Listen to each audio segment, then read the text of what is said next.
আজকের যে চ্যাপ্টারটা পড়বো সেটা হলো বায়োলজি ডাইজেস্টিভ সিস্টেম, মানে পাচনতন্ত্র। প্রথমে আগে তাহলে জানবো এই সিস্টেম মানেটা কি। সিস্টেম মানেও তন্ত্র। তাহলে এইটা জানার জন্য চলে যাব প্রথমে। আমরা জানি আমাদের শরীরে প্রত্যেকটা জায়গায় লক্ষ লক্ষ কোটি কোটি সেল দিয়ে তৈরি। সেই সেলগুলো কি দিয়ে তৈরি?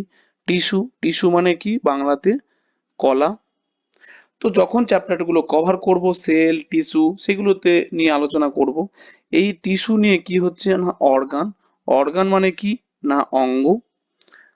আর তারপরে চলে আসছে অঙ্গগুলো নিয়ে তৈরি হচ্ছে কি সিস্টেম। যেমন এই ছবিতে যদি আমি দেখি এই ডাইজেস্টিভ সিস্টেমে অঙ্গ কি, এখানে কি মুখমণ্ডল, এটা কি খাদ্যনালী, এটা কি পাকস্থলী। তাহলে মোটামুটি এইগুলো কি আসছে না আমাদের প্রত্যেকটা অঙ্গ। সেই অঙ্গগুলো মিলিয়ে তৈরি হচ্ছে কি না সিস্টেম। সেই সিস্টেম এখানে যেটা হলো ডাইজেস্টিভ সিস্টেম।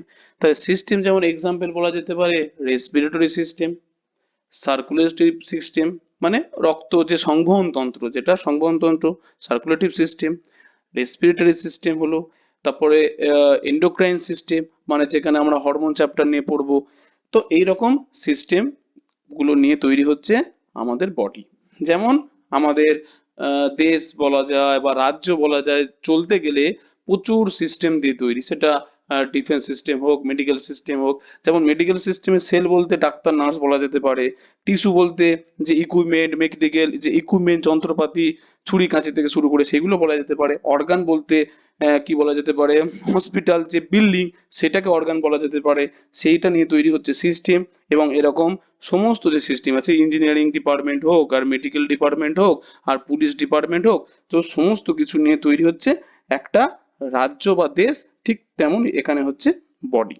ওকে, তাহলে এখানে আজকে আলোচনা করব যে ডাইজেস্টিভ সিস্টেম। তো আমরা এতটুকুনি জানি যে প্রথমে আমরা এখান থেকে কি হয় না খাদ্য খাচ্ছি। সেই খাদ্যটা কোথা থেকে যাবে না এই খাদ্যনালীতে যাবে। যাওয়ার পরে কোথায় যাবে না পাকস্থলীতে। পাকস্থলী থেকে কোথায় যাবে না এই ক্ষুদ্রান্ত, অ্যাকচুয়ালি যেটা আমরা বলবো নাড়িভুঁড়ি, যেটাকে বাংলায় বলে আর কি। তো সেটাকে বলবো কি ক্ষুদ্রান্ত। এইটাকে আরেকটা যেটা এইটাকে বলবো কি না বৃহদন্ত্র। ব্যাস। তাহলে আলটিমেট জিনিসটা হচ্ছেটা কি যে খাদ্য গ্রহণ থেকে শুরু করে এই যে আমরা খাচ্ছি প্রোটিন বা ফ্যাট বা কার্বোহাইড্রেট যা খাচ্ছি, মানে রুটি মাছ মাংস ডিম যা খাচ্ছি, এইগুলো তো আর আমাদের রক্তে মেশে না যে মাছ খাচ্ছি মানে মাছটাই রক্তে মিশছে তা তো নয়। আলটিমেট মিশছেটা কি না প্রোটিনের মেন উপকরণ হলো কি না অ্যামাইনো অ্যাসিড। সেই অ্যামাইনো অ্যাসিডই অ্যাকচুয়ালি আমাদের শরীরে ঢুকছে। শরীরে বলতে কোথায় না রক্তে মিশছে। রক্ত কোথায় নিয়ে যাচ্ছে? কোষে নিয়ে যাচ্ছে। সো সেই কোষে তবে এনার্জি তৈরি হচ্ছে। আমরা জানি যে মাইটোকন্ড্রিয়া হচ্ছে কোষের শক্তিঘর, সেখানে সেই যে খাবারটা কি হচ্ছে না এনার্জিতে কনভার্ট হচ্ছে, তবে আমরা কাজকর্ম করতে পারছি। ঠিক তেমনি কার্বোহাইড্রেট। কার্বোহাইড্রেট মানে কি রুটি ভাত, এগুলো কার্বোহাইড্রেট জাতীয় খাদ্য। তো রুটি ভাত খাচ্ছি মানে কি রুটি ভাত আমাদের শরীরে কি ঢুকছে নাকি? তা কিন্তু নয়। এই যে রুটি ভাতের মধ্যে যে কার্বোহাইড্রেট আছে, কার্বোহাইড্রেটের মেন উপকরণ কি গ্লুকোজ। সেই অ্যাকচুয়ালি গ্লুকোজটা আমাদের রক্তে মিশছে। তাহলে কি বলা যেতে পারে যে জটিল খাদ্য, জটিল খাদ্য কিসে না সরল খাদ্যতে যে কনভার্ট হচ্ছে সেই প্রক্রিয়াটাই হচ্ছে কি না ডাইজেস্টিভ সিস্টেম। এই যে প্রক্রিয়ায় কি কি অঙ্গ সাহায্য করে এবং কি কি অঙ্গের কি কাজ কিভাবে সাহায্য করে তারই মেন এই চ্যাপ্টারটা কভার করবে।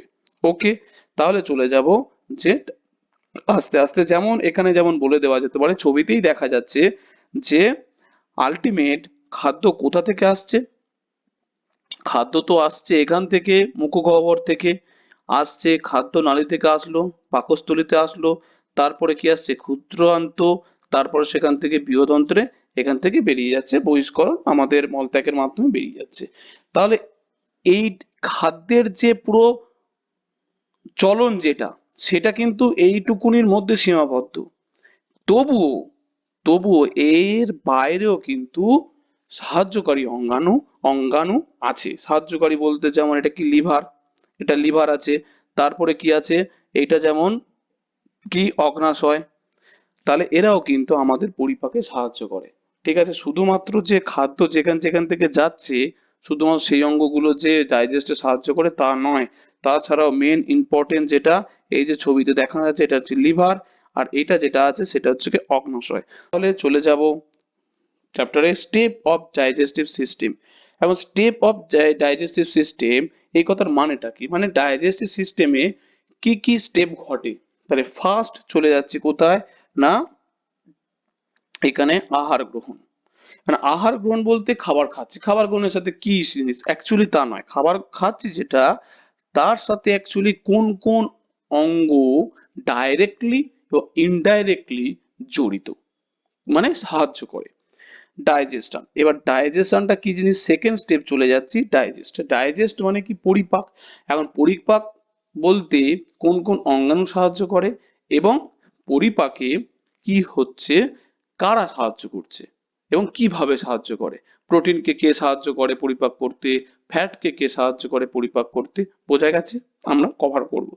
তারপর অ্যাবজর্পশন, অ্যাবজর্পশন মানেটা কি, শোষণ। তার মানে এই যে এই ছবিতে চলে যাব, এখান থেকে কি আছে না, ক্ষুদ্রান্ততে আমাদের কি হয়ে গেল, সব পরিপাক হয়ে গেল, ক্ষুদ্রান্তের মধ্যে সমস্ত পরিপাক হয়ে গেল, তাই তাই তো। তাহলে এই ক্ষুদ্রান্ত থেকে আমাদের কোথায় যাবে না, ক্ষুদ্রান্ত থেকে আমাদের যাবে রক্তে ঢুকবে। এই যে রক্তে ঢোকা সেটাইকেই কি বলবো, অ্যাবজর্পশন, শোষণ বলবো। এই প্রসেসটাকে বলবো শোষণ। তা আমি কিন্তু পরপর মুখে বলে দিচ্ছি, তোমরা নোট করতে থাকো। তারপরে তো এগুলো নিয়ে তো আলোচনা করবোই, সে তো বলবোই। তাহলে এরপরে চলে যাব অ্যাসিমিলেশন। অ্যাসিমিলেশন মানে আত্তীকরণ। আত্তীকরণ মানেটা কি, মানে এই যে রক্ত খাদ্যগুলোকে নিয়ে ফেলেছে, নিয়ে ফেলে রক্তের কাজটা কি সমস্ত শরীরে পৌঁছে দেওয়া, কোষে কোষে খাবার। এই যে খাবারটা যখন কোষে পৌঁছাবে, মানে রক্ত কি করলো, খাবারটা কোষে পৌঁছে দেবে, যখন কোষে যখন পৌঁছে দেবে তখন হয়ে যাবে কি আত্তীকরণ। ওকে, আর লাস্ট হলো ইজেকশন বা ডিফিকেশন, বা কি বলা যেতে পারে বহিষ্করণ বা মলত্যাগ। মানে যে পার্ট খাবারের ডাইজেস্ট হলো না বা অতিরিক্ত, সেগুলো শরীরে অ্যাবজর্ব যেটা হয়ে গেছে, বাকি অংশ কি করবে না, যে প্রসেস দিয়ে শরীর থেকে বেরিয়ে যাবে সেটাই হচ্ছে কি বলবো না, বহিষ্করণ বা মলত্যাগ। ঠিক আছে, নেক্সট। তাহলে ফার্স্ট পার্টে কি আছে, ফার্স্ট পার্টে আছে আহার গ্রহণ। ফার্স্ট পার্টে কি আছে না, ফার্স্ট পার্টে আছে আমাদের আহার গ্রহণ। তাহলে এই আহার গ্রহণটা নিয়ে আমাদের আলোচনা হবে। এই আহার গ্রহণের ইজেশন, ইজেশনের আহার গ্রহণ, আহার গ্রহণে আমাদের কোন কোন অঙ্গ জড়িত। ফার্স্ট হচ্ছে কি আছে না, মুখমণ্ডল বা ওরাল ক্যাভিটি, মুখমণ্ডল বা ওরাল ক্যাভিটি। আর হচ্ছে ইসোফেগাস বা খাদ্যনালী। আমি বাংলা ইংলিশ দুটোকেই কভার করেছি, ইংরাজিতেও লেখা আছে বাংলাতেও লেখা আছে। তাহলে চলে আসলো ইসোফেগাস, আর কি ওরাল ক্যাভিটি বা মাউথ বলা যেতে পারে বা মুখমণ্ডল বলা যেতে পারে, ইসোফেগাস। তাহলে ফার্স্ট চলে যাব কোথায় না, মাউথ। তাহলে মাউথে কি কি অঙ্গ আছে, তো মোটামুটি এই তিন চারটে অঙ্গ, যারা অনেক অঙ্গ আছে, সরি, সেটা হচ্ছে আমাদের ডাইজেশনে কোনগুলো সাহায্য করে। তাহলে জানেন দাঁত, জিভ, স্যালাইভারি গ্ল্যান্ড, সেটা আমরা আলোচনা করব, মানে যেটা বাংলায় বলবো লালাগ্রন্থি, আর এপিগ্লটিস কি জিনিস।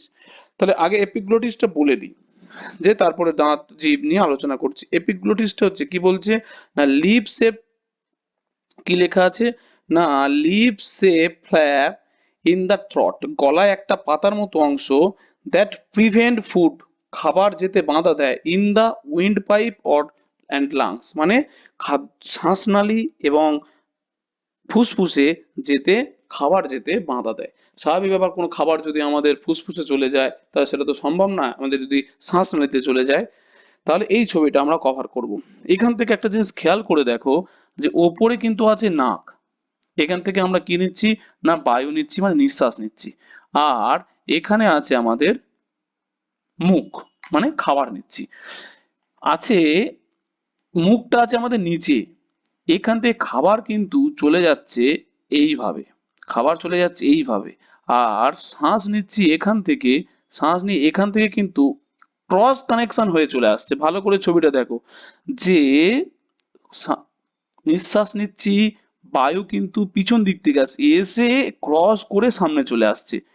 আর খাবার কি হচ্ছে, এখান থেকে নিচ্ছি, নিয়ে কিন্তু ক্রস করে পিছন দিকে আসছে। তো এই যে ক্রস কানেকশনটা হচ্ছে, সেই ক্রস কানেকশনের মাঝখানটাতে, মানে এই যে জায়গাটাতে, এই জায়গাটাকে কি বলবো না ফ্যারিংস বলবো বা গলবিল। এই জায়গাটাকে কি বলবো, গলবিল। দেখো কি লেখা আছে, এখানে লেখা আছে যে শ্বাসনালী ও খাদ্যনালীকে দুই ভাগে ভাগ করে। তো এই যে পার্টটা শ্বাসনালীর সাথে পার্টটা, সেটা আমরা রেসপিরেটরি সিস্টেমে কিন্তু কভার করব। তো এখানে ছবিতে দেখো কি কি জিনিস শ্বাসনালীর সাথে যুক্ত। এই তো এখান থেকে ঢুকছে কি, এই যে ফ্যারিংস। ফ্যারিংস মানে হচ্ছে যেটা কি গলবিল, যেখানে শ্বাসনালী ও খাদ্যনালী দুটো ভাগে ভাগ হয়েছে। এখান থেকে দেখো যে কোনো ছবি দেখে এক্ষুনি দেখালাম যে এখান থেকে ভাগ হয়ে এসছে কি শ্বাসনালী, আর এখান থেকে হয়ে গেছে কি খাদ্যনালী। এই যে মাঝখানের অংশটা যেখানে ক্রস কানেকশন হচ্ছে, বা বলা যেতে পারে দুটো ভাগে যেখান থেকে ভাগ হয়ে যাচ্ছে, এখান থেকে ভাগ হয়ে যাচ্ছে, এই একটা ভাগ হয়ে যাচ্ছে আর এই একটা ভাগ হয়ে যাচ্ছে, এই যে জায়গাটাকে কি বলবো না ফ্যারিংস। তাহলে এটা খুবই ইম্পর্টেন্ট যে ফ্যারিংসটা, যদিও বা এটা আমরা এতে কভার করব শ্বাসনালী যখন পড়বো, রেসপিরেটরি সিস্টেম যখন পড়বো তখন কভার করব ভালো করে আরো। যাই হোক, এরপরে চলে যাব যে এপিগ্লোটিস। এপিগ্লোটিসটা দেখো ভালো করে ছবিটাতে কভার করে, এপিগ্লোটিসটা চোখে পড়ে যাবে। এই যে পাতার মতো অংশটা দেখো, এই যে পাতার মতো অংশটা, এটাই হচ্ছে কি এপিগ্লোটিস। তাহলে এই এপিগ্লোটিসের কাজটা তাহলে কি, এপিগ্লোটিসের কাজটা হচ্ছে খাদ্য এখান থেকে খাচ্ছি, খাবার খেলাম, এই যে খাবারটা খেলাম, এই খাবারটা যাতে এখান থেকে এই যে শ্বাসনালী যাতে চলে না আসে, এই যে পাতার মতো অংশটা দেখতে পাচ্ছ, এই যে পাতার মতো অংশটা এপিগ্লোটিস বলে চিহ্নিত করা আছে। এই যে পাতার মতো অংশটা, এই পাতার মতো অংশটা কি হয়ে যায় না এইভাবে বন্ধ হয়ে যায়, শ্বাসনালীটাকে বন্ধ করে দেয়। ব্যাস, শ্বাসনালী যদি বন্ধ হয়ে যায় তাহলে শ্বাসনালীর খাদ্য এখান থেকে আর এই পারে আসতে পারবে না, এখান থেকে আসতে পারবে না। তাহলে এপিগ্লোটিস হচ্ছে কি বলছে, এই যে পাতার মতো অংশ, সেই পাতার মতো অংশটাকে কি বলছে, এই পাতার মতো অংশটাকে কি বলছে না এপিগ্লোটিস। মানে খাদ্য যাতে শ্বাসনালীতে পৌঁছাতে না পারে সেইটাকে, পাতাটাকে কি করে দেয় এইভাবে বন্ধ করে দেয়, দরজাটা, শ্বাসনালীর দরজাটা বন্ধ করে দেয়। বন্ধ করে দিলে আর খাবার আসতে পারবে না। ব্যাস হয়ে গেল। তাহলে এরপরে চলে যাবে এখানে যেটা আছে ল্যারিংস, মানে যেটা হচ্ছে ভয়েস বক্স, আমরা যে কথা বলছি এখানে ভয়েস বক্স আছে। ট্রাকিয়া মানে শ্বাসনালী। তো এই অঙ্গগুলো মোটামুটি শ্বাসনালীর সাথে যুক্ত, পুরোটা কভার করব রেসপিরেটরি সিস্টেমে। ওকে, নেক্সট চলে যাব কোথায়, এবারে আরেকটা পার্ট আছে এখানে যেটা আমরা প্রত্যেকে জানি, আলজিভ। মানে এই যে যেটা দেখতে পাচ্ছি আমরা, এই যে আলজিভটা, এটাও মোটামুটি কি কাজ আছে। তো অনেকেই যেটা ধারণা করে এই যে কথা বলছি, এই যে কথা বলাতে অনেক সাহায্য করে, কারণ এটা না থাকলে কথাটা কেটে কেটে যাবে, স্পষ্ট গোটা সাউন্ড করা যাবে না। সেটার একটা, সেটা হচ্ছে কি এই ওভুলার সাউন্ড বলে এটা। আর একটা যেটা এই যে এপিগ্লোটিস যেটা দেখালাম না, এই এপিগ্লোটিসকে সাহায্য করে। এপিগ্লোটিসের যে কাজ, খাদ্যটাকে শ্বাস নিতে যেতে দেয় না, ঠিক তেমনি কিন্তু এই আলজিভেরও সেম ফাংশন। তাহলে আলজিভের মোটামুটি দুটো কাজ ধরে রাখা হয়, যে এপিগ্লোটিসকে সাহায্য করা যাতে খাদ্য শ্বাসনালীতে পৌঁছাতে না পারে, আর হচ্ছে কি কথা বলাতে সাহায্য করে। এটা আলাদা করে আমি পয়েন্ট দিয়ে দিলাম যে যেহেতু এপিগ্লোটিস আর হচ্ছে কি আলজিভ একই ফাংশন, সেই কারণে আর দিলাম না আলাদা করে, তবুও কিন্তু জেনে রাখা ভালো। তাহলে চলে যাব মুখমণ্ডলে, আবার এখানে। তাহলে প্রথম অঙ্গতে আলোচনা করব দাঁত। ওকে, আমাদের এই দাঁত সেটা হচ্ছে কি না হেটেরো দাঁত। মানে হেটেরো কথার মানেটা কি? হেটেরো মানে হচ্ছে আলাদা, আলাদা আলাদা। কিরকম আলাদা? ছবিতেই বুঝতে, আমরা ছবি কেন, এমনি আমরা বাস্তবে জানি যে আমাদের দাঁত কি আসছে। দেখো, এই যে দাঁতটা আছে ফ্ল্যাট, মানে কি সারফেস এরিয়া মানে চওড়া, এক কথায় চওড়া। কিন্তু এই দাঁতগুলো কি চওড়া? এগুলো হচ্ছে কি তীক্ষ্ণ, সরু। সামনেরটা কিন্তু সরু। ওকে, তাহলে চলে যাব এই দাঁতের স্ট্রাকচার গুলোতে। এই স্ট্রাকচার গুলোকে মানে এদের প্রত্যেকটার কাজ এবং শেপ বা সাইজের আলাদা হওয়ার জন্য এবং কাজ আলাদা হওয়ার জন্য এদের প্রত্যেকের ফাংশনও আলাদা এবং অবভিয়াসলি নামও আলাদা। তাহলে চলে যাব প্রথমে 32টা আমাদের দাঁত অ্যাডাল্ট যাদের 32টা দাঁত, এই 32টা দাঁতের অ্যাকচুয়ালি স্ট্রাকচার হলো 8টা দাঁত। 8টা দাঁতের যা স্ট্রাকচার, বাকি 4টে ভাগে ভাগ করে দিলে 32টাকে 8 হয়ে যায়। তাহলে এই 8টা দাঁতের স্ট্রাকচার যা, আর বাকি 32টা দাঁতের একই ফর্মেই যাবে। মানে একটা 8টা দাঁত হয়ে গেল, পরের 8টাও তাই, তারপরের 8টাও তাই, তারপরে 8টাও একই স্ট্রাকচার। তাহলে প্রথম 8টা স্ট্রাকচার যদি করে নিতে পারি তাহলে 32টা দাঁতের স্ট্রাকচার হয়ে যাবে। যেমন কি করা যাক, যে এই যে প্রথম এটাকে ভাগ করে দিয়েছি আমি, প্রথমে 8টাকে ভাগ করে দিয়েছি, মানে বাঁ দিকে 8টা, ডান দিকে 8টা, মানে এটা হলো নিচের পার্টি। তো নিচের যে জটা আছে বা পার্টিটা আছে সেটাকে দুটো ভাগে ভাগ করে দিলাম। তাহলে এই পারে কি আছে 8টা, আবার এই পারে কি আছে না 8টা। ওকে, তাহলে দুটো ভাগে ভাগ করে দিলাম। তো প্রথম যে দুটো ভাগ, যে সামনের যে দুটো দাঁত, সেটাকে বলবো কি না ইনসিজার। তারপরে যে জিনিসটা, এইটাকে সিঙ্গেল একটা দাঁত, যেটাকে আমরা বলি বেড়া দাঁত বলি, বা বাঘ সিংহ যারা মাংসাশী প্রাণী তাদের কিন্তু এটা খুবই বড় হয়, কারণ মাংসটা ছিঁড়তে, ওই যেহেতু মাংসাশী প্রাণী সেইভাবে কিন্তু পুরো ছিঁড়তে সাহায্য করে। তো এটার ফাংশন কিন্তু জানতে হবে, প্রত্যেকটার ফাংশন। তাহলে এইটা হচ্ছে কি ইনসিজার প্রথম দুটো। তারপরে কি বলবো, এটাকে বলবো ক্যানাইন। একটা থাকে, অ্যাকচুয়ালি একটা থাকে না, মানে আমি 8টার রেসপেক্টে একটা থাকে। তারপরে চলে আসবো কোথায়, এই দুটো ছবিতেই তীর চিহ্ন দিয়ে বোঝা যাচ্ছে যে প্রিমোলার, তারপরে 3টে থাকে মোলার। তাহলে প্রথমে চলে যাব দুটো কি ইনসিজার, তারপরে একটা কি ক্যানাইন, তারপর এই দুটো হলো প্রিমোলার, আর এই 3টে হলো মোলার। তাহলে মোট চলে আসছে কতগুলো, 3 2 5 6, আর এই দুটো হচ্ছে কি 8। ওকে, ব্যাস। তাহলে এর একটা ডেন্টাল ফর্মুলা আছে। তাহলে ডেন্টাল ফর্মুলাটা আমাদের মনে রাখতে হয় পরীক্ষার পয়েন্ট অফ ভিউ দিয়ে। কারণ এভাবে মনে রাখতে পারো, দেখো দুই, এই হচ্ছে কি কটা, দুই। দুই মানে ইনসিজার শুরু করতে হবে কিন্তু ইনসিজার দিয়ে। তারপরে ক্যানাইন, ক্যানাইন কত, এক। তারপরে কি প্রিমোলার দুটো, আর হচ্ছে কি মোলার কটা, 3টে। তাহলে 2 1 2 3। ওকে, আমাদের ডেন্টাল ফর্মুলা তাহলে কি হলো 2 1 2 3। তাহলে বাঁ দিকে যদি 2 1 2 3 হয়, তাহলে নিচেও কি আসবে, নিচেও কি আসবে 2 1 2 3। তাহলে নিচেও তাহলে কি এই 2 1 2 3। ঠিক আছে, নিচেও 2 1 2 3, সেইটাকেই লেখা আছে। দেখো যে এই যে লেখা আছে I 2/2, মানে ইনসিজার, এই যে ইনসিজার 2/2, মানে ওপরে দুটো নিচে দুটো, সরি সরি, মানে ডান দিকে দুটো বাঁ দিকে দুটো।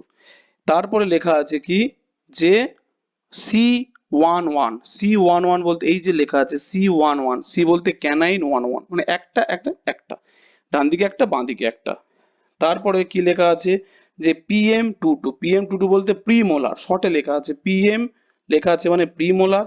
প্রিমোলার লেখা আছে কি না 22, মানে ডান দিকে দুটো বাঁ দিকে দুটো, ব্যাস হয়ে গেল। তারপরে কি লেখা আছে যে মোলার 3/3। আমি তো একটা রেসপেক্টে বলেছিলাম 3, এটা ডান দিকেও কি আছে 3। সেই হিসাবে বলা যেতে পারে যে ডেন্টাল ফর্মুলা তাহলে কি দাঁড়ালো, যে I 2/2 আর C1/1, PM2/2, 3/3। ঠিক আছে, তাহলে সেইটাকে যদি আমি আর একটা ফর্মে যদি বলতে পারি, সেটা হচ্ছে কি এখানে ভালো করে দেখো লেখা আছে যে এই জায়গাটাতে, 2 1 2 3 ওপরে 2 1 2 3 নিচে, ব্যাস তাহলে হয়ে গেল 8টা, 8 16টা। আর এখানে দেখো ইন্টু 2 দেওয়া আছে, মানে দুটো চোয়াল, ওপরে একটা নিচে একটা, তাহলে গুণ করলে হয়ে গেল 32টা। ওকে, তাহলে আমাদের কি চলে আসলো 32টা মোট দাঁতের স্ট্রাকচার। এরপরে যদি বলি যে মিল্ক টিথ মানে বাচ্চাদের, বাচ্চাদের এরপরে তাহলে একটা জিনিস ক্লিয়ার করে নেওয়া যায়, বাচ্চাদের কিন্তু 32টা দাঁত থাকে না, তাদের কিন্তু থাকে 20টা দাঁত। তো এই 20টা দাঁতের স্ট্রাকচারে আবার একটু কিন্তু চেঞ্জ চলে আসবে। কি রকম চেঞ্জ চলে আসবে? বাচ্চাদের কিন্তু দেখা যাচ্ছে যে ইনসিজার এই যে দুটো, এই দুটো আছে, ক্যানাইন একটা, সেই একটা কিন্তু আছে। এরপরে মজার হলো প্রিমোলার কিন্তু থাকে না, এটা কিন্তু পরীক্ষার পয়েন্ট অফ ভিউতে ইম্পর্টেন্ট, যে প্রিমোলার কিন্তু বাচ্চাদের থাকে না, দাঁত ফোগলা যেটাকে বলে, এই দুটো দাঁত কিন্তু থাকে না সামনে। তারপরে চলে আসবো যে মোলার, এই মোলারের মধ্যে 3টে, কিন্তু বাচ্চাদের থাকে 2টো, সেই কারণে স্ট্রাকচার চেঞ্জ হয়ে যায়। দেখো 2 1 2 মানে আলটিমেট কিন্তু পরীক্ষা যদি দেয় 2 1 0 2 তাতেও কিন্তু সঠিক। 0 বলতে আমরা এই দুটা কি জানি, ইনসিজার, তারপরে কি জানি 1টা হচ্ছে ক্যানাইন, তারপরে 0 বলতে প্রিমোলার, আর 2 বলতে মোলার। আলটিমেট এখানে যেটা আছে 2 1 2 যা জিনিস, আর 2 1 এই 0 2 একই জিনিস, 0 কিন্তু দিয়ে দিতে পারে, 0 বলতে প্রিমোলার। তাহলে প্রথমে শুরু হবে ইনসিজার, ক্যানাইন, প্রিমোলার থেকে শুরু করে এইভাবে যাবে মোলার পর্যন্ত।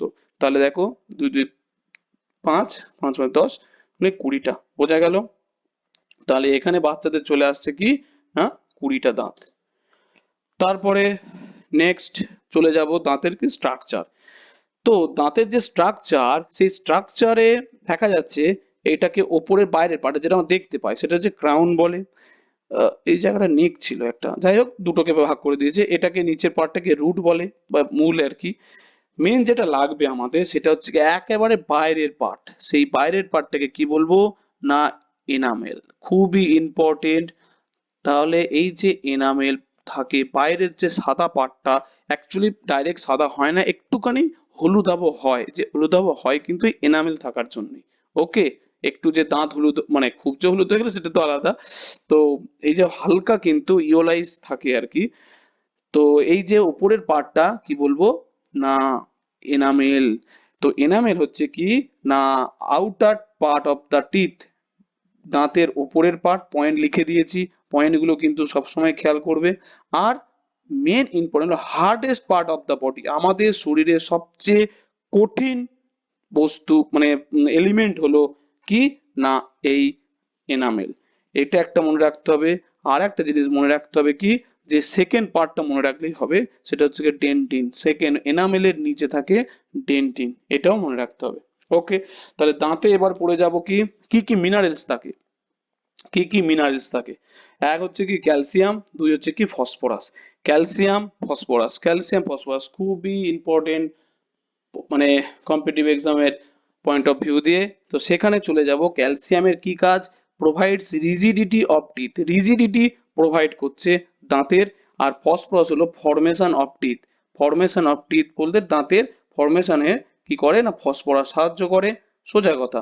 আর ক্যালসিয়াম কি সাহায্য করে, রিজিডিটি প্রোভাইড করে, দাঁতকে রিজিড রাখতে আর কি সাহায্য করে ক্যালসিয়াম। তাহলে দুটো জিনিস মুখস্থ রাখতে হবে মিনারেলস। এরপরে চলে যাব টুথ ডিকে, এই যে দাঁতের ক্ষয়, এই পার্টটাতে চলে যাব, দাঁতের ক্ষয়। ওকে, তাহলে দাঁতের যে ক্ষয় সেটা কেন হয়, যে দুটো রোগ মেনলি, একটা হচ্ছে কি টুথ ডিকে, একটা হচ্ছে কি ফ্লোরোসিস। মনে থাকবে টুথ ডিকে বা ক্যাভিটিস, দেখবে কোনো টুথপেস্টের অ্যাডভার্টাইজমেন্টে কি হয়, ক্যাভিটি হয়েছে, ডাক্তারখানায় গেছে, অ্যাডভার্টাইজ গুলো দেয়, ক্যাভিটিস মানে টুথ ডিকে, দাঁত ক্ষয়ে যাচ্ছে, ছবিতেও বুঝতে পারছো এই যে দাঁত যে ক্ষয়ে যাচ্ছে। তো সেটা মেনলি হয় ফ্লোরাইডের অভাবে, বোঝা গেছে। যখন শরীরে প্রোভাইড মানে শরীরে বলতে দাঁতের মধ্যে যে ফ্লোরাইড কমে যায়, তখন কিন্তু কি হয়ে যায় না এই দাঁতের ক্ষয় হতে থাকে। তাহলে অ্যাকচুয়ালি ফ্লোরাইডের কাজটা কি, fluoride provides more protection to decay or protection of enamel, মানে এই যে ক্ষয় থেকে প্রোটেকশন করে দাঁতকে, বা এই এনামেল যে ক্ষয়ে না যায় মেন এই সেইটাকেই অ্যাকচুয়ালি ধরে রাখে হলো ফ্লোরাইড।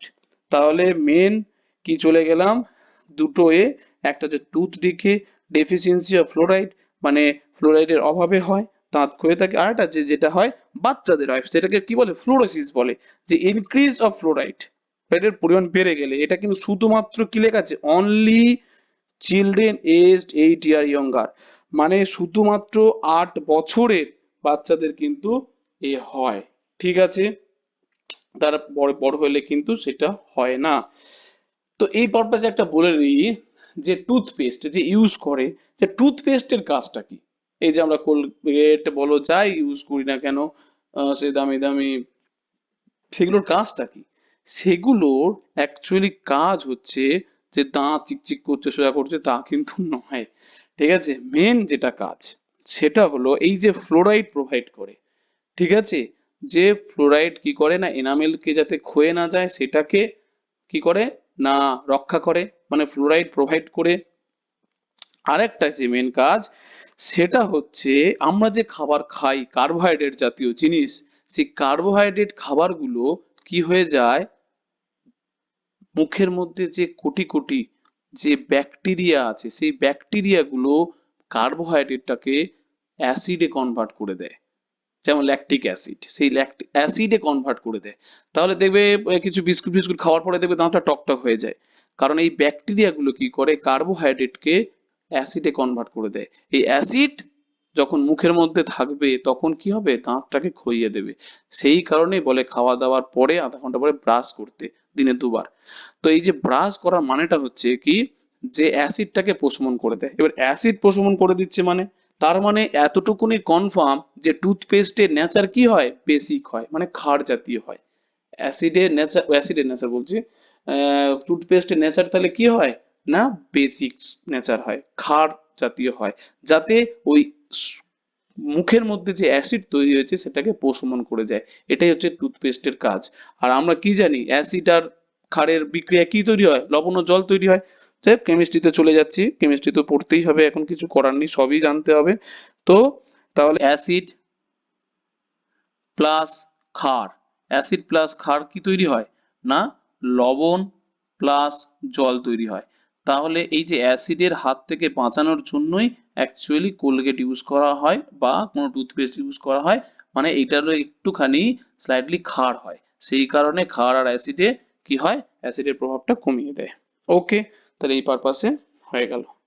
নেক্সট তাহলে চলে যাব অঙ্গাণু কি আছে, নেক্সট চলে যাবে এখানে টিথ, সরি টাং, জিভ।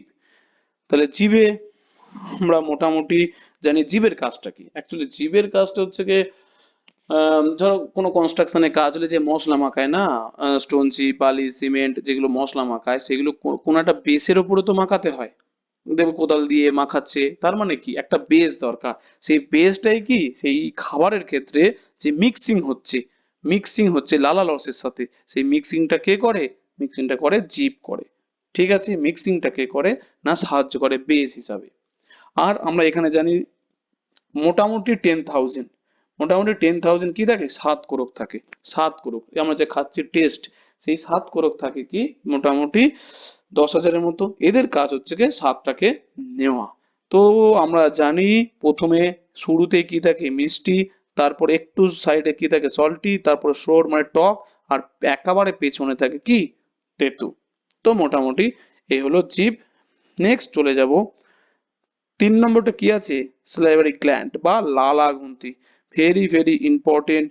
সেটা চলে যাব লালা গ্রন্থি, কি আছে না, গ্রন্থি। তাহলে গ্রন্থিটা কি জিনিস, জাস্ট এখানে এক লাইনে বলে দিই, তারপরে যখন এন্ডোক্রাইন সিস্টেম মানে হরমোন চ্যাপ্টারে আরো ভালো করে পড়বো, যে আমাদের শরীরে যখন কোনো অঙ্গ থেকে কিছু না কিছু নিঃসৃত হয়, তো মোটামুটি এখানে আমরা গ্রন্থি বলছি। এদের কাজ অনুযায়ী দুটো ভাগে ভাগ করা হয়। কি কি, একটা হচ্ছে কি না এন্ডোক্রাইন গ্ল্যান্ড, এন্ডোক্রাইন গ্ল্যান্ড বলতে অন্তঃক্ষরা গ্রন্থি, আরেকটা হচ্ছে কি না এক্সোক্রাইন গ্ল্যান্ড বা বহিঃক্ষরা গ্রন্থি।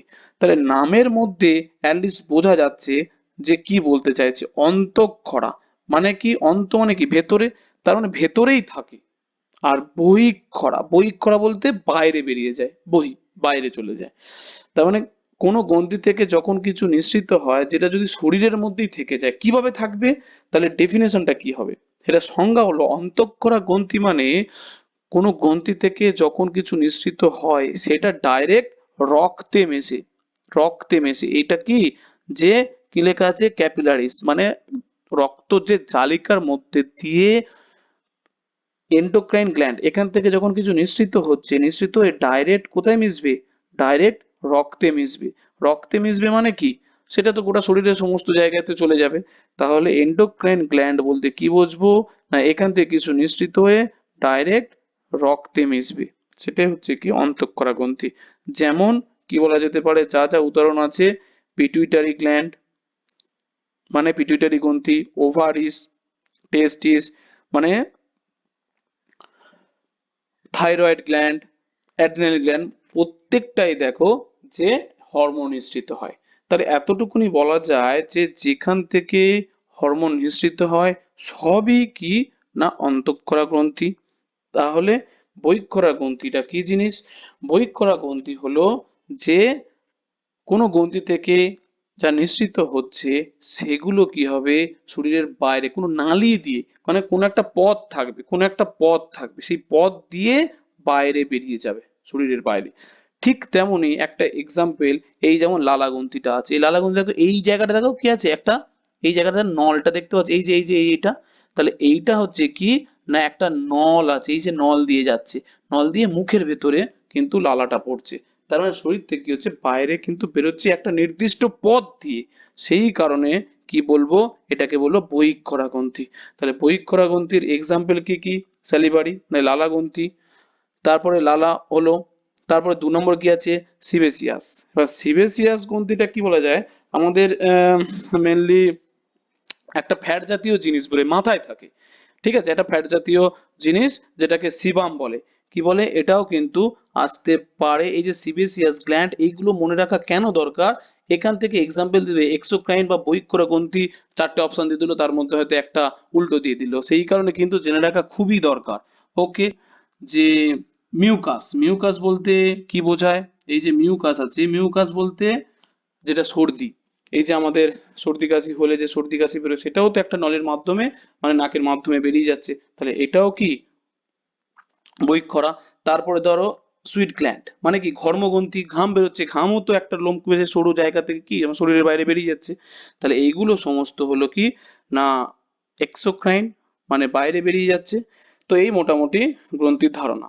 তো এরপরে চলে যাব লালা গ্রন্থি।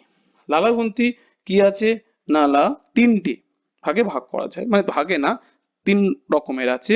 একটা হচ্ছে কি প্যারোটিড, তাহলে 1 নম্বর হচ্ছে কি প্যারোটিড, 2 নম্বর হচ্ছে কি সাবম্যান্ডিবুলার, সাবম্যান্ডিবুলারটা ঠিক এই জায়গাটাতে আছে, 3 নম্বরটা হচ্ছে কি সাবলিঙ্গুয়াল। এইগুলো কিন্তু প্রত্যেকটা মনে রাখা খুবই দরকার। এরপরে বলে দিই প্যারোটিড গ্ল্যান্ডটা হচ্ছে গিয়ে যদি বলে লালা গ্রন্থির সবচেয়ে বড়, প্যারোটিড গ্ল্যান্ড কোথায় আছে, কানের সামনে নিচের দিকে, এই যে কানের সামনের দিকে কিন্তু নিচের দিকে আছে, কিন্তু নিচের দিকে, তাহলে সেটা হলো কি, না প্যারোটিড গ্ল্যান্ড। তারপরে কি আছে সাবলিঙ্গুয়াল গ্ল্যান্ডটা পুরো জিভের তলায়, কারণ পুরো জিভের তলায় এখন কোশ্চেন এখন কি রকম হবে ওই রকম তো ভেবে লাভ নেই, কারণ নিজেকে প্রিপারেশন নিতেই হবে, A to Z জানতেই হবে। তো যতটা পারছি ম্যাক্সিমাম কভার করার চেষ্টা করছি। তাহলে এটা কোথায় আছে, এই যে জিভ, তাহলে জিভের নিচে আছে সাবম্যান্ডিবুলার গ্ল্যান্ড, সাবলিঙ্গুয়াল গ্ল্যান্ড, এটাই হচ্ছে যে সবচেয়ে ছোট এবং বিলো দ্য টাং।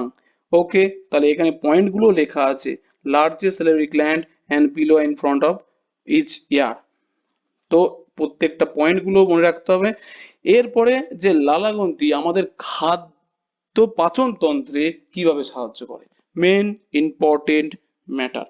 তাহলে এখানে এই যে এক ধরনের আঠালো জাতীয় পদার্থ থাকে যেটা কি করে, না এই খাদ্যকে দলা পাকিয়ে কি করে, না খাদ্যকে দলা পাকিয়ে পাকস্থলীতে পাঠাতে সাহায্য করে, লুব্রিক্যান্টের কাজ করে। লুব্রিক্যান্টের কাজটাকে যেমন আমাদের বাইক টাইক চালাতে আমরা সবাই তো জানি যে ক্যাস্ট্রল ফ্যাস্ট্রল এসব মোবিল টোবিল দিই, ফ্যানে ট্যানে গ্রিস দিই, কারণ যেটা মুভিং পার্ট সেই মুভিং পার্টে কি হয় যাতে খুব ফ্রিকশন যাতে না হয়, স্মুথলি যাতে যায়। তো ঠিক তেমনি এখানেও কিন্তু ওই লালাটা কি করে না, খাদ্যের সাথে রুটি খেলাম, রুটি তো শুকনো, সে খড়খড় করবে, গলা থেকে নামবে কি করে? অ্যাকচুয়ালি লালাটা মিশিয়ে লুব্রিক্যান্টের কাজ করে যাতে স্মুথলি পাকস্থলীতে যেতে পারে। এক নম্বর হলো। দু নম্বর কি বলছে? দু নম্বর বলছে যে স্যালারি মেন যেটা কাজ, এই যে উৎসেচক থাকে, এতক্ষণ ধরে কিন্তু দাঁত পাত জিভ টিভ হাবি জাবি এগুলো কিন্তু কোনো রকম ভাবে হজমে সাহায্য করছিল না, কিন্তু এই যে লালা গ্রন্থি থেকে যে লালা রস বেরোচ্ছে, সেখানে কিন্তু উৎসেচক পাওয়া যায় যেটা খাদ্যকে পরিপাক করে। তাহলে পরিপাক শুরু হচ্ছে কোথা থেকে? পরিপাক কিন্তু শুরু হচ্ছে মেন মুখ থেকে, মুখমণ্ডল থেকে। কিন্তু একটু যদি ডিটেলসে যদি আমরা যাই, ডিটেলস বলতে কি রকম ডিটেলসে যাব? সেটা হচ্ছে কি বলছে, এই যে ইম্পর্টেন্ট স্যালাইভারি অ্যামাইলেজ এই উৎসেচকটা থাকে, তাকে কি বলে? টায়ালিন বলে। এটাও ইম্পর্টেন্ট টার্ম, টায়ালিন থাকে। তাহলে আমাদের লালা রসে কি থাকে না, টায়ালিন নামক উৎসেচক থাকে। এরপরে প্রশ্ন হচ্ছে টায়ালিন কি করে? এই যে স্টার্চ বা কার্বোহাইড্রেট, অ্যাকচুয়ালি যখন পুষ্টি চ্যাপ্টারটা পড়াবো না, স্টার্চটা কি জিনিস, কার্বোহাইড্রেটটা কি জিনিস, তো স্পষ্ট করে ভালো করে বুঝিয়ে দেবো। তো স্টার্চ বলতে কি বোঝাচ্ছে? উদ্ভিদের শরীরের মধ্যে যে কার্বোহাইড্রেটটা স্টোর করে রেখে দেয়, সেটাই হলো স্টার্চ হিসাবে রেখে দেয়। বোঝা গেছে? উদ্ভিদ তো কি তৈরি করছে, গ্লুকোজ তৈরি করছে। সেই খাবারটা যখন নিজের শরীরে স্টোর করে রেখে দেয়, সেটা কি ফর্মে থাকে? স্টার্চ ফর্মে থাকে। তার মানে ওটাকেই অ্যাকচুয়ালি বলা যায় কার্বোহাইড্রেটই। তার মানে স্টার্চ কে কি করে, বা কার্বোহাইড্রেট বা শর্করাকে কি করে না, মল্টোজে পরিণত করে। এখন মল্টোজটা কি জিনিস? মল্টোজটা বলা যেতে পারে মানে কাপেল আর কি, সিঙ্গেল না। সিঙ্গেল না কাপেল না বলতে যখন পুষ্টিতে আরো ভালো করে বলে দেবো, তবু এখন বলে রাখি যে গ্লুকোজ আর একটা গ্লুকোজ, দুটো গ্লুকোজ মিলে তৈরি হয় কি না, মল্টোজ। বোঝা গেছে? তাহলে মল্টোজ বলতে ডাইরেক্ট এই যে মল্টোজে কনভার্ট করে দিল না, এই মল্টোজ কিন্তু আমাদের রক্তে কিন্তু মিশতে পারবে না, মল্টোজ কিন্তু আমাদের রক্তে মিশতে পারবে না। মল্টোজকে আবার ভাঙতে হবে। কি ভাঙতে হবে? সেটা হচ্ছে কি না, গ্লুকোজ প্লাস গ্লুকোজ। তাহলে দুটো গ্লুকোজ মিলে হয় কি না, মল্টোজ। তাহলে এতটুকুনি কনফার্ম বলা যেতে পারে যে মুখমণ্ডলে পুরোপুরি পরিপাক হয় না, আংশিক পরিপাক হয়। বোঝা গেল? যদি বলে পরিপাক শুরু হয় কোথায়? মুখে। কিন্তু সম্পূর্ণ কিন্তু আবার পরিপাক হয় না, পরিপাক সম্পূর্ণ হয় আরো নিচে, আরো যাচ্ছি, কিন্তু পার্সিয়ালি বা আংশিক পরিপাক হয়। কারণ কার্বোহাইড্রেট বা স্টার্চ ডাইরেক্ট কিন্তু গ্লুকোজে কনভার্ট হয় না, যেটা এবারে ডাইরেক্ট ব্লাডে মিশে যাবে। তাহলে মল্টোজে কনভার্ট হয়। ওকে, তাহলে চলে যাব নেক্সট অপশন কি আছে, যে আরেকটা উৎসেচক থাকে, সেটা হচ্ছে কি স্যালাইভারি লাইপেজ। তাহলে লাইপেজ কি করে না, ফ্যাট কে পরিপাকে সাহায্য করে। ওকে, তাহলে এখান থেকে আমরা দুটো জিনিস জানলাম, একটা হচ্ছে কি স্যালাইভারি অ্যামাইলেজ থাকে বা টায়ালিন, আর দু নম্বর হচ্ছে কি স্যালাইভারি লাইপেজ থাকে। তাহলে এই দুটো উৎসেচক পাওয়া যায়। এছাড়াও আরেকটা মানে পরিপাক ছাড়াও লালার আর একটা উপকারিতা গুণ আছে, সেটা হচ্ছে কি না অ্যান্টিসেপটিক হিসাবে কাজ করে। অ্যান্টিসেপটিক কিরকম অ্যান্টিসেপটিক হিসাবে কাজ করে? সেটা হলো যে আমাদের ছোটবেলাও তাই, কিছু কেটে কুটে গেলে বা থুতু লাগিয়ে দিতাম একটু হাত ছিঁড়ে ছিঁড়ে গেলে, তার মানে কি হয়, যাতে আরো মেনলি আরো যদি পশুদের যদি দেখা যায়, কুকুর বলো, বাঘ, সিংহ, ডিসকভারি চ্যানেলে কি হয়, কেটে গেছে সেটা জিভ দিয়ে চাটতে থাকে।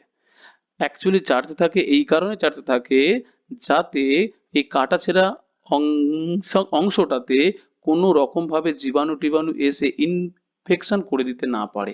সেই কারণে লালা রসের মধ্যে কি থাকে, ওই অ্যান্টিসেপটিক থাকে, যেটা পরিবেশ থেকে ওই বাইরের জীবাণু কীটাণু থেকে রক্ষা করে। ওকে, হয়ে গেল। নেক্সট চলে যাব আর একটা পার্টে, যে এখানে একটা জিনিস বলে রাখি, যে হচ্ছে কি না লালা রসে পিএইচ ভ্যালু কত।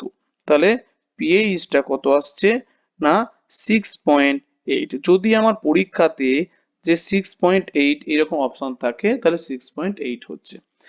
এরপরে একটা জিনিস তাহলে বলে দিই, অরিজিনালি কিন্তু শরীর থেকে যখন লালা রসটা মানে লালা রসটা যখন বেরোয় তখন কিন্তু 6.8 থাকে না।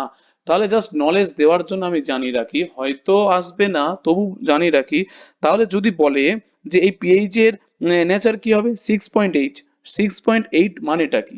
6.8 মানে 7-এর কম। 7-এর কম মানে কি হবে? না অ্যাসিডিক। তাহলে এইটা একটু জেনে রাখার জন্য আমি একটা সামান্য ট্রিক্স ইউজ করি। সেটা হচ্ছে গিয়ে কি জিনিস, মাঝখানে রাখতে হবে 7, বাঁদিকে কি হয়, প্রথমে শুরু হয় কি এ, তারপরে শুরু হয় কি বি। তাহলে আমরা যখন অ্যালফাবেট লিখি তখন প্রথমে এ, তারপরে তো বি। তাহলে 7-এর আগে যখন ভ্যালু থাকবে তখন কি হবে? এ ফর অ্যাসিড, ওকে, ব্যাস। আর বি ফর কি? বেস বা ক্ষার। তো বেস তো দরকারই নেই, আমার এ ফর অ্যাসিড মানে বাকিটা বেস। তাহলে 7টা রাখলাম মাঝখানে, 7-এর নিচ যখন হবে তখনই এ মানে প্রথমে থাকে, তাহলে এ মানে অ্যাসিড। তাহলে এখানে আমি ভ্যালুটা কত বললাম যে 6.8, পিএইচ ভ্যালু কত? 6.8। 6.8 মানে 7-এর কম মানে সামান্য অ্যাসিডিক। যখন লালা রস মানে খাবারের আগে আর কি, খাবারের আগে যখন বেরোয় তখন কিন্তু দেখা যায় এর পিএইচ ভ্যালু কিন্তু বেশি, 7.4। যে বিফোর মিল কিন্তু 7.8। তাহলে আবার চেঞ্জ হয় কি করে? হ্যাঁ, সত্যি সত্যি অ্যাকচুয়ালি চেঞ্জ হয়, লালা রসের পিএইচ চেঞ্জ হয়ে যায়। কেন চেঞ্জ হয়? আমাদের মুখমণ্ডলে লক্ষ লক্ষ ব্যাকটেরিয়া আছে। মেনলি কার্বোহাইড্রেট জাতীয় খাবার খাওয়ার জন্য কি হয়ে যায়, সেই কার্বোহাইড্রেট খাবারগুলোকে ভেঙে lactic acid, butyric acid, aspartic acid এরকম বিভিন্ন অ্যাসিডে ব্যাকটেরিয়াগুলো কনভার্ট করে দেয়। এই যখন অ্যাসিডের সাথে মিশে লালা রস কি করে না এদের পিএইচ চেঞ্জ করে ফেলে। বোঝা গেল? তাহলে এই যে চেঞ্জ যে হয়ে যায় লালা রসের পিএইচ, সেটা মোটামুটি কমতে কমতে সেটা মোটামুটি কমতে কমতে চলে আসে 5.8 পর্যন্ত চলে আসে লালা রসের পিএইচ। তাহলে এতটুকুনি বলা যেতে পারে যে লালা রসের যদি রেঞ্জ বলে, পিএইচ এর রেঞ্জ, তাহলে কিন্তু অপশন এইরকম যদি অপশন থাকে 5.8 থেকে 7.4, 7.4 এটাও কিন্তু জেনে রাখা খুবই দরকার। লালা রসের যে পিএইচ এর যে ভ্যালু সেটার যে রেঞ্জটা সেটা 5.8 থেকে 7.4। আর যদি অরিজিনালি যদি জিজ্ঞেস করতে বলে যে পরীক্ষাতে লালা রসের পিএইচ কত, তাহলে আমার তো কোনো কথাই নেই, 6.8 দিয়ে দেবো অ্যান্সার 6.8। যদি রেঞ্জ বলে তাহলে কিন্তু ওই রেঞ্জটা কিন্তু দিতে হবে, কারণ পিএইচ ভ্যালু এইভাবে চেঞ্জ হয়ে যায়। ওকে, তো নেক্সট চলে যাবো এবারে দ্বিতীয় পার্টে। দেখো এখানে কি ছিল, মুখমণ্ডলের দুটো ভাগ ছিল, তাই তো? কি ছিল না, একটা ছিল মুখমণ্ডল আর একটা ছিল ইসোফেগাস। এই সেকেন্ড পার্টটা কি ছিল? ইসোফেগাস বা খাদ্যনালী। তাহলে এরপরে চলে যাব কোথায় না খাদ্যনালীতে। এই চলে যাব খাদ্যনালী। তাহলে এখানে হলো ফেরিংস মানে যেখানে খাবার হচ্ছে গিয়ে আর শ্বাসনালী মিশ্র আলাদা হয়ে যাচ্ছে, সেটা হচ্ছে কি ফ্যারিংস হলো। তারপর থেকে পোর্শনটা কি বলবো না খাদ্যনালী, আপ টু পাকস্থলী পর্যন্ত যে লম্বা নলাকার পার্ট গেছে সেটাকে বলবো যে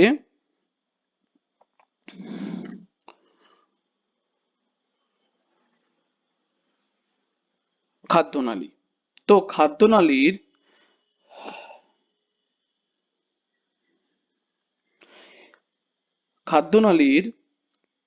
দৈর্ঘ্য কত? এই যে ডিস্টেন্সটা এইটা মোটামুটি 25 সেন্টিমিটার। ঠিক আছে, বলা যায় না, জেনে রাখা খুবই দরকার। সেটা খাদ্যনালীর দৈর্ঘ্যটা কত না 25 সেন্টিমিটার। এরপরে একটা জিনিস, যে যে পয়েন্টগুলো দেখতে পাচ্ছ একটা খেয়াল করে দেখো যে এখানে কি বলছে, ইসোফেগাস পিনস্টার বলে একটা অপশন আছে, তারপরে ডায়াফ্রামটা কি জিনিস, রেসপিরেটরি সিস্টেম পড়াবো, তারপর দেখো লোয়ার স্পিনস্টার বলে অপশন আছে, তারপরে তো স্টোমাক আছে, তাহলে স্পিনস্টারটা কি জিনিস পরে আসছি। এরপরে প্রশ্ন হলো যে এই যে খাবার যে যাচ্ছে, এই যে ধরো খাবার খাচ্ছি, সেই খাবারটা আমাদের এই পাকস্থলীতে কিভাবে পৌঁছায়, এটাই হচ্ছে গিয়ে মেন কাজ। তাহলে ইসোফেগাসের কিন্তু পরিপাকে কোনো রকম ডাইরেক্ট সাহায্য করে না, শুধুমাত্র খাবারটাকে মুখমণ্ডল থেকে পাকস্থলীতে কনভার্ট বলছি পাকস্থলীতে নিয়ে চলে আসে। তো কিভাবে নিয়ে আসে, এটাই হচ্ছে কি ইম্পর্টেন্ট ব্যাপার। কারণ আমি খাবার খেলাম, খেয়ে যদি আমি এখন শীর্ষাসন করি, তাহলে শীর্ষাসন করলাম, এখান থেকে আমি খাবার খেলাম, তা খাবার কি আমার পেটে কি পাকস্থলীতে কি যাবে না? কিন্তু তবুও কিন্তু যাবে। তাহলে আমরা এই নয় যে খাবার খেলাম বলে অভিকর্ষের জন্য শুধু নিচে চলে আসে, পাকস্থলীতে চলে আসে, তা কিন্তু অ্যাকচুয়ালি না। এখানে একটা ভেরি ভেরি ইম্পর্টেন্ট ভগবান দিয়ে দিয়েছে, যে প্যারিস্টালটিক মুভমেন্ট বা এমো হয়ে গেছে, সরি, এটা ক্রমসংকোচনশীল হবে। এটা কি ক্রমসংকোচনশীল মুভমেন্ট। ক্রমসংকোচনশীল বলতে ছবিতে বুঝতে পারছো, এই যে ধরো খাবারটা এটা ঢুকছে, এখানে কি হয়, সংকোচন হয়ে যায়, তার মানে কন্ট্রাকশন এন্ড রিল্যাক্সেশন, মানে চুপসে যাবে আবার ছেড়ে দেবে। এই যে মুভমেন্টটা, এখানে বুঝতে পারছো খাবার এইভাবে চুপসে গেছে, তারপর রিল্যাক্স করলো, এই জায়গাটা চুপসে গেল, ছেড়ে দিল, আবার এই জায়গাটা, তাহলে এইভাবে খাবার কি হবে, কন্ট্রাক্ট করবে আবার রিল্যাক্সেশন করবে, এইভাবে যে খাদ্যটা পৌঁছায় সেই প্রসেসটাকে বলবো কি প্যারিস্টালটিক মুভমেন্ট। খুবই খুবই ইম্পর্টেন্ট, বা কি বলবো না, ক্রমসংকোচনশীল মুভমেন্ট। ওকে, তাহলে এটা হলো খাদ্যনালীর এর কাজ। যেটা বলছিলাম স্পিনস্টার, তাহলে স্পিনস্টারটা কি জিনিস, এখানে দেখো দেখতে পাচ্ছ যে স্পিনস্টারটা বলা যেতে পারে কি জিনিস। তাহলে বড় করে ছবি দেখা যাক, এই পাকস্থলী, এই জায়গাতে দেখার স্পিনস্টার আছে, এই জায়গাটাতে একটা স্পিনস্টার আছে, তাহলে আবার এই যে পায়ু থেকে, এখান থেকে যে আমাদের মল ত্যাগ হয় সেখানে স্পিনস্টার আছে। তাহলে স্পিনস্টারের মেন কাজ তাহলে কি বলা যেতে পারে, যে অ্যাকচুয়ালি এক ধরনের স্প্রিং বলা যেতে পারে বা ভালভ বলা যেতে পারে, যে আমাদের হয়তো পরিপাক হয়ে গেল, পরিপাক হয়ে যাওয়ার পরে কি আমাদের পরিত্যক্ত যে মানে মলটা, সেটা কি বেরিয়ে যেতে থাকে না তো। তাহলে আলটিমেট এখানে কি হয়, এক ধরনের স্প্রিং জাতীয় ভালভ অ্যাকচুয়ালি থাকে, মানে সার্কুলার আর মাস্কুলার স্ট্রাকচার আর কি বলা যেতে পারে, সার্কুলার মাস্কুলার স্ট্রাকচার থাকে, যেখানে কি হবে না, ওই লোড পড়বে, লোড পড়ার পরে বলবে যে না, এরপরে মোটামুটি আর লোড নিতে পারছে না, তখন আমাদের সাড়া দেবে প্রকৃতির ডাকে, তারপরে আমরা হচ্ছে মলত্যাগ করলাম।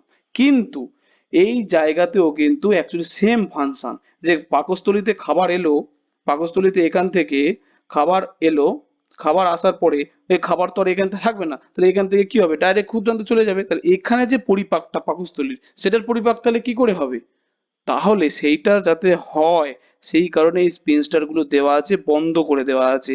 যখন এখানে পরিপাক হবে ঠিক সময় আসবে, যখন এখানে চাপ দেবে তখনই এই দরজা খুলে যাবে, খুলে গিয়ে ক্ষুদ্রান্তে প্রবেশ করবে। তো আজকের মোটামুটি এই পর্যন্ত থাকলো, এরপরে চলে যাব পাকস্থলীতে, খাদ্য নালী পর্যন্ত আমরা যেতে পারলাম, এই পর্যন্ত আমরা যেতে পারলাম খাদ্যনালী, তারপরে চলে যাব নেক্সট এর পোর্শনে, নেক্সট ক্লাসে। ওকে, আজ পর্যন্ত এই পর্যন্ত থাক। Thank you.